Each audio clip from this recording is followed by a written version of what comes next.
The Chinese Communist Party knows it can never match our innovation. It has state-owned enterprise. It's an authoritarian regime. It is a government-centric focus. It's why it sends 400,000 students a year to the United States of America to study. 400,000 students a year studying in our universities come from one country. It is no accident.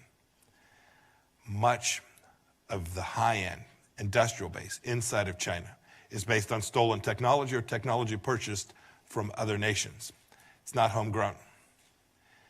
Beijing doesn't want Chinese researchers to stay here in the United States. Indeed, after they're trained, they want them to come back. They want to induce their return for the singular purpose of serving the socialist motherland. Ji Xiong studied electrical engineering at Illinois Institute of Technology in Chicago. He tried to enlist in the United States Army. He allegedly omitted his ties to Chinese intelligence, which tasked him with recruiting engineers and scientists where he was working. There are many American scholars, often doing research funded by American taxpayers, that have been lured into the Chinese Communist Party's talent recruitment programs. The CCP pays them what is for them a fortune to do research related to their current fields for or in China, and then often uses the fruits of their brainpower to build its military strength.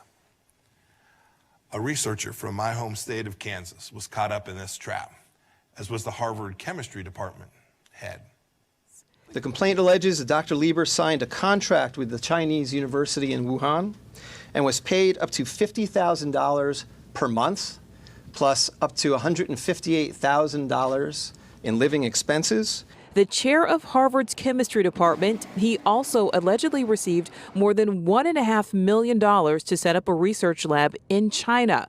The U.S. Department of Education, over the last years, has found that schools have taken an estimated $1.3 billion from China since 2013. That's just what we know about. Like so many, like Columbia, so many schools that have failed to report the true amounts. What more bad decisions will schools make because they are hooked on Chinese Communist Party cash? What professors will they be able to co-opt or to silence? What theft and espionage will they simply overlook? What business deals will get done as a result of that?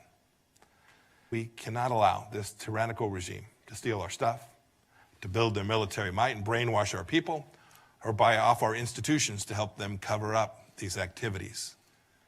Let's carry forward a banner of freedom to defend our schools, what these institutions were built upon.